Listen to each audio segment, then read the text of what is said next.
Hey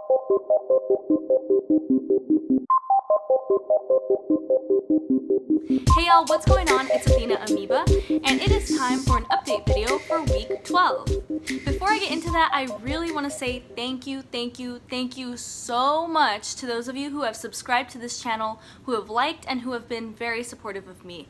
You all mean so much to me. Thank you. You don't even know how much that means to me, and I can't say thank you enough, so thank you times a trillion, million, billion, jillion, garjillion, fillion, nagooly. There's not even a word times infinity. Those aren't even numbers.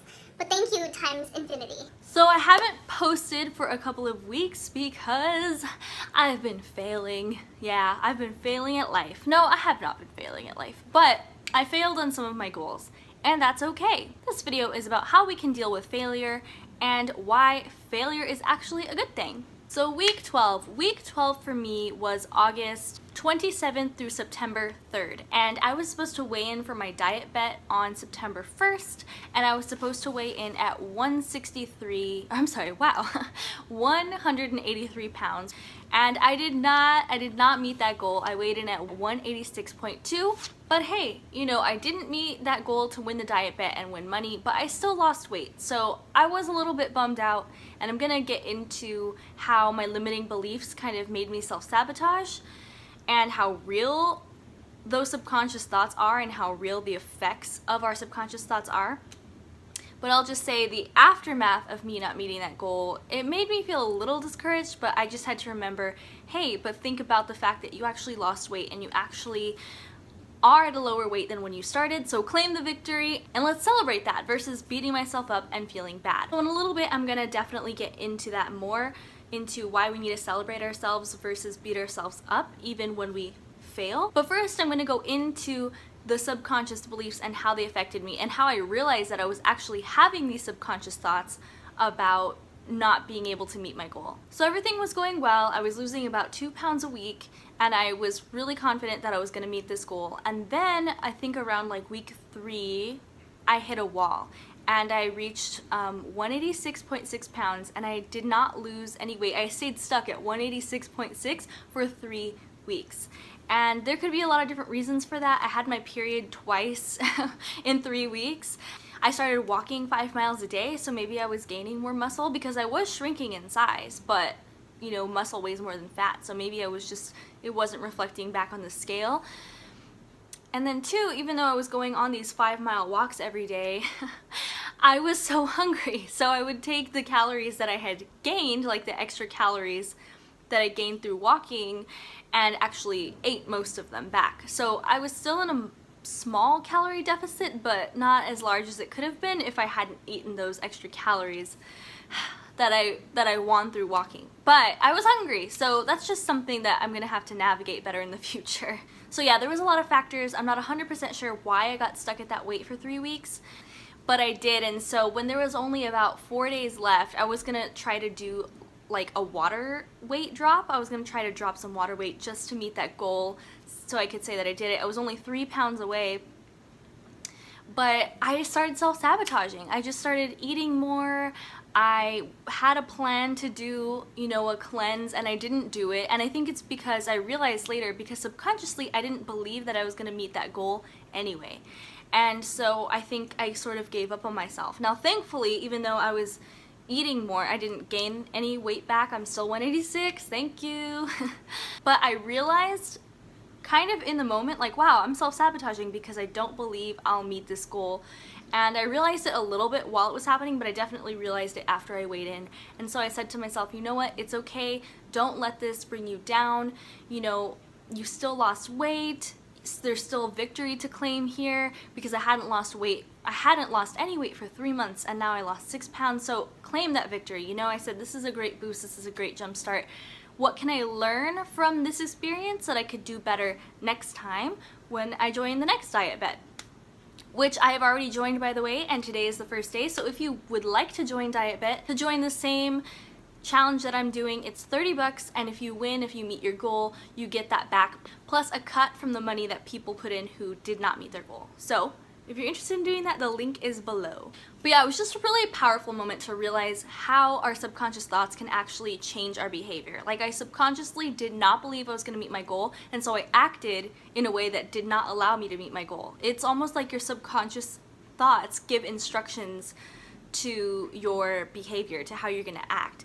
So that was really interesting and really powerful to feel firsthand, because I've been reading a lot about it. I've been, trying to understand this, trying to analyze my own subconscious beliefs, but to see it in action was really powerful.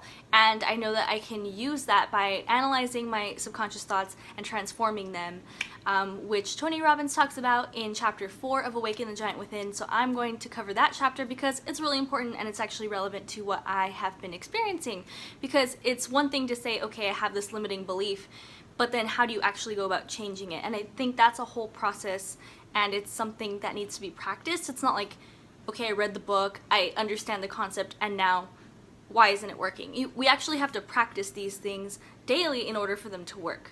So I'm going to be reviewing that. The other thing I really just want to highlight is that, I think failure, especially in our society, gets a really bad reputation. I think that people are afraid to fail. But the thing is that being afraid of failure sometimes stops us from taking action, stops us from attempting, stops us from trying new things, stops us from going after our goals. Because we're afraid to fail, we're afraid to fall short, we're afraid to put ourselves out there and mess up. But here's the thing, right, is if we let our fear of failure stop us, then we never even get close to our goal. But if we strive for something, even if we don't meet it exactly how we wanted to, even if we fall short, even if we fail, failing is good because it means that we put energy and effort into something. And as long as we're learning from our failures and pulling lessons from them so that we can turn around, make adjustments, and pursue our goals and continue to strive for what it is that we want, then failure is actually a really great thing and an extremely key element in living the lives that we want to live and doing the things we want to accomplish. Fear of failure, however, and stopping ourselves from pursuing what we want because we're afraid to fail, will keep us away from our goals every single time. This is why I say failure can be a good thing, and we need to learn to embrace it so that we can learn from it and stay focused and motivated in pursuing the things that we want, and becoming the people we want to be and living the lives that we want to live. So when you fail, be proud, because it meant you had the guts to do something. Learn from your failure. Think, what can I do better next time? What will help me do better next time? Claim the victory. What good came from it? I'm sure something good has come from your failures, even if it is just the lessons that you learned from it. And then finally, analyze any possible limiting beliefs that might be the actual cause of your failure, such as mine, which was that I didn't actually believe I was going to meet that goal. And so I made sure that I didn't. So what did I learn from this failure? What did I learn from this shortcoming? Well, what I'm going to do this time around with this diet bet is I'm going to continue to walk every day and perhaps incorporate some other forms of exercise. And I'm not going to eat the extra calories that I gain from walking. Instead, I'm going to keep it under 1,200 calories every time. And this morning I already had well, not this morning, it's already the afternoon. So today I already had 2 Vega, I think that's how you pronounce it, Vega shakes. It's plant-based protein powder. So just having that with like a banana or whatever, actually it tastes pretty good. I'm not mad about it. So I'm gonna have that once to twice a day to help keep my calorie intake low. And yeah, that's one thing I'm gonna do, and we'll see if that makes a difference this time around. So that's all I've got for this week. That was an update on week 12, my failure, but great things came from it, and I hope that my experience with my failure can help you manage and deal with your failure, because failure is great. Failure is our friend. We need to make friends with failure because it's how we learn and it's how we continue to make progress in our lives. Make those changes. See something that can change? Change it. Don't keep doing the same thing over and over and over again and expecting things to be different. But realize why things didn't work out and what you can do to make it better for next time.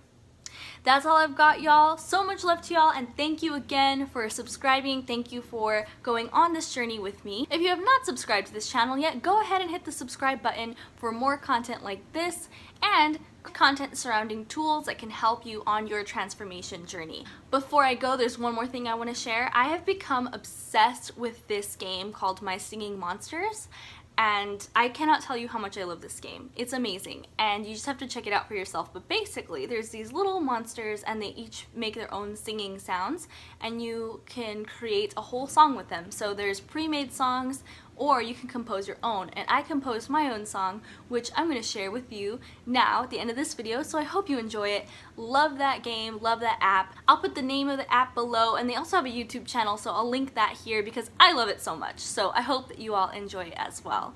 Until next time, y'all, so much love.